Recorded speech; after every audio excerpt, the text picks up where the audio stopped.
D'abord, ça vient de ce qu'on appelle ici, dans l'Église orthodoxe, nous parlons de la dormition de la Vierge Marie. Donc, elle est partie au ciel dans un doux sommeil.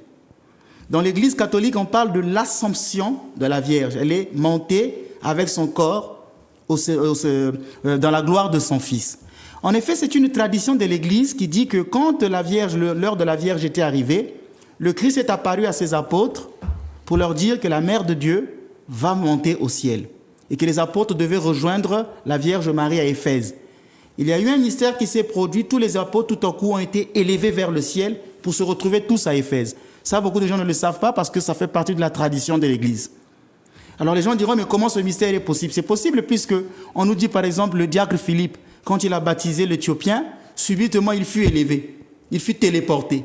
Donc il y a eu un mystère de téléportation. Ces phénomènes mystiques existent. Vous savez, par exemple, il y a des personnes qui ont le don de bilocation ou ubiquité, c'est-à-dire le fait d'être en deux lieux au même moment.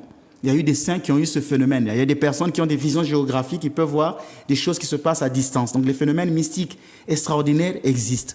Et les apôtres ont été tous téléportés à Éphèse. Et arrivés là, la Mère de Dieu était sur un lit et elle s'est endormie paisiblement.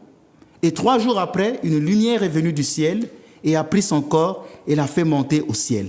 Et cette fête, qu'on appelle dormition, a toujours été célébrée dans l'Église orthodoxe avant que les catholiques ne la reprennent.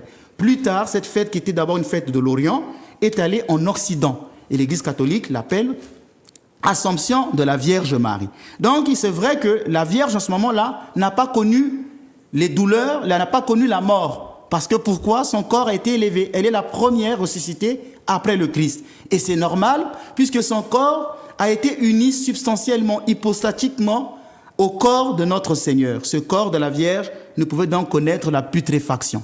C'est une donnée de l'Église. Donc Marie est allée au ciel dans un doux sommeil. Et elle se retrouve à la droite de...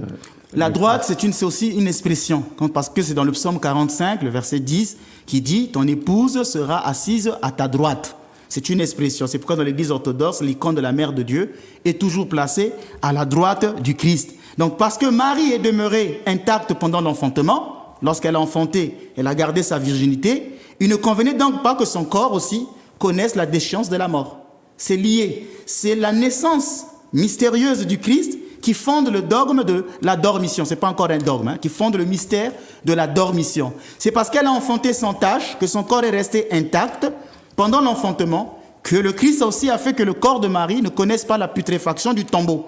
Le corps de Marie est intact dans l'enfantement, elle n'a donc pas connu la corruption du tombeau. Le corps de Marie est devenu incorruptible du fait d'avoir été uni au corps incorruptible du Christ.